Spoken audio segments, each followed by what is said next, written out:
बोलिए जिंदाबाद। जवाब दो, जवाब दो, जवाब दो।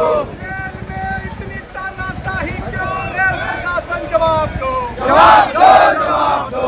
रेल में 8 घंटे से ज्यादा ड्यूटी नहीं चलेगा, नहीं चलेगा, नहीं चलेगा। रेल में लोको पायलट सहायक आज हमारा छठा केंद्रीय अधिवेशन है। इसमें पूर्व मध्य रेल के कोने कोने से लगभग हजारों कर्मचारी आज एकत्रित होंगे। यहाँ पुरानी पेंशन बहाली, रेलवे में रिक्तियों पर बहाली,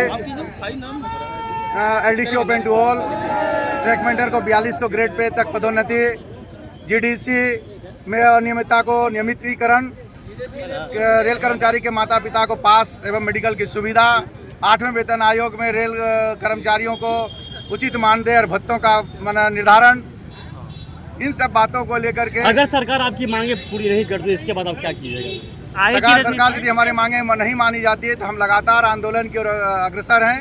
इससे पहले भी हम इसको कन्वेंशन कर चुके हैं और इसके बाद हम लोग महाप्रबंधक से मिलने जाएंगे, रेल मंत्री के नाम से ज्ञापन देंगे और यदि नहीं मानते तो हम लोग महाप्रबंधक कार्यालय पर बहुत बड़ा प्रोग्राम लेंगे।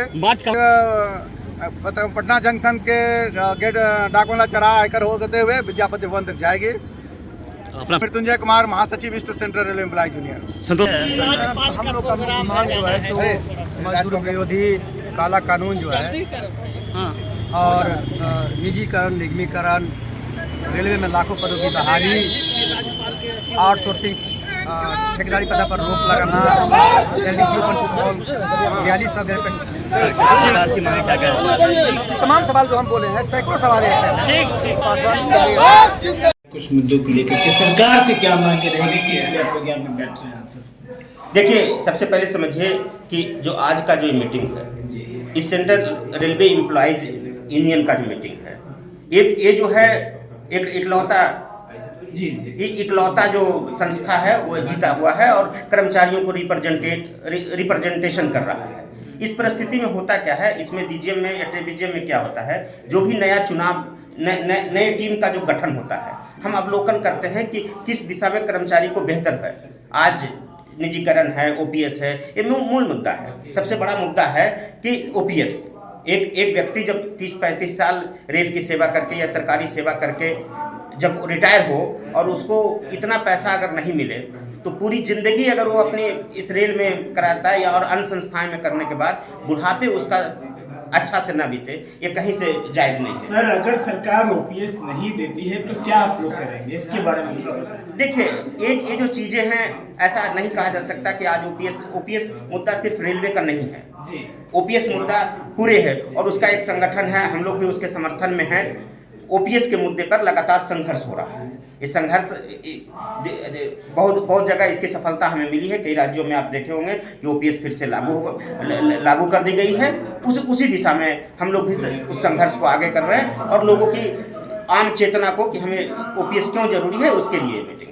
सरकार से क्या क्या अपील है, क्या मांगे क्या है सर? देखिए, सरकार से मांगे आम कर्मचारी की क्या है, हम ये तो नहीं कहेंगे कि हम काम नहीं करेंगे, हम बेहतर तरह से काम करेंगे। रेलवे एज ए रेलवे में जितनी वैकेंसी है उसको भरी जानी चाहिए, ओपीएस सभी को मिल जाना चाहिए। जितनी नई गाड़ियां चलती है उसके सापेक्ष में जो है चलना चाहिए। उसके बाद जो सबसे बड़ी बात है कि रेलवे में जो क्वार्टर की व्यवस्था है या और जो चीज़ें हैं उसको और बेहतर ढंग से होनी चाहिए। चलिए, सरकारी और प्राइवेट स्कूल जो है, सरकारी स्कूल में इतनी अच्छी व्यवस्था दी जा रही है, क्या कहेंगे? देखिए, ये चीज़ें हैं क्योंकि हम में से और आप में से सब लोग ये चाहते हैं कि बेहतर हो जी। ये पीढ़ी से पहले वाली पीढ़ी क्या से प्राइवेट स्कूल में पढ़ती थी? नहीं पढ़ती थी। क्यों? हम लोग सरकारी स्कूल में ही पढ़े लिखे हैं। तो सरकार को चाहिए कि हम बेहतर शिक्षा उपलब्ध कराएं। जैसे आपने दिल्ली में हम लोग सुने, हम लोग दिल्ली की स्कूलों की स्थिति बेहतर हुई। अगर आज सरकारी प्राइवेट जो सरकारी जो अस्पताल है उसमें अगर बेहतर व्यवस्था होगा तो क्या आप जाएंगे तो प्राइवेट में नहीं जाएंगे? तो बेहतर व्यवस्था की जरूरत है। चलिए, क्या नाम है सर अपना? मैं ऑल इंडिया गार्ड काउंसिल का मंडल सचिव हूँ। AK पंकज मेरा नाम हुआ जी। कुछ मांगे हैं आपकी? ये हमारी मांगे ये है, जो सरकार 4 लेबर कोड जो लाई है तो इसी के खिलाफ हम लोगों का जन आंदोलन है और रेलवे को पूरी तरीके से निजीकरण की ओर ले जाया जा रहा है। इसके खिलाफ भी हम लोगों ने ये आंदोलन छेड़ा है और सरकार जो हमारे बुढ़ापे का सहारा है OPS, उसके बजाय जो NPS ले आई है, उसके खिलाफ भी हम लोगों ने आज हमारा छठा महाधिवेशन है और हम लोग एकजुट होकर के इस लड़ाई को लड़ रहे हैं। चलिए, क्या नाम है आपका? सीमा रानी। सरकार आपकी बातें नहीं मानती तो अगला कदम क्या होगा? हम धरना प्रदर्शन करेंगे, दिल्ली जाएंगे और अपनी बातों को रखेंगे पूरी तरीके से और सरकार मानेगी, मानना ही पड़ेगा। East central railway employees union का छठा केंद्रीय महाधिवेशन हो रहा है। आज ECRU employees union ECR zone में एकमात्र मान्यता प्राप्त संगठन है। इसका गठन आज से 15-16 साल पहले हुआ था और अपनी संघर्षों की 15-16 साल की जो यात्रा करते हुए आज उन्होंने ये कामयाबी हासिल करी है, एक नया दर्जा हासिल किया है इस जोन में मान्यता प्राप्त यूनियन बनने का।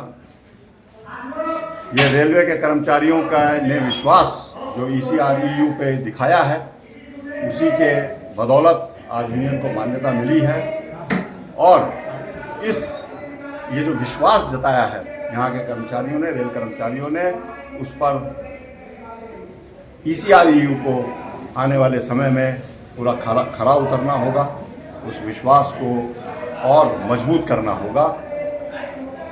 इस सम्मेलन का सबसे बड़ा उद्देश्य है ये जो 4 लेबर कोड, गुलामी के 4 लेबर कोड लाए गए हैं, जिन लेबर कोड्स के जरिए मालिकों की तानाशाही, प्रशासन की तानाशाही मजदूरों के ऊपर स्थापित हो जाएगी।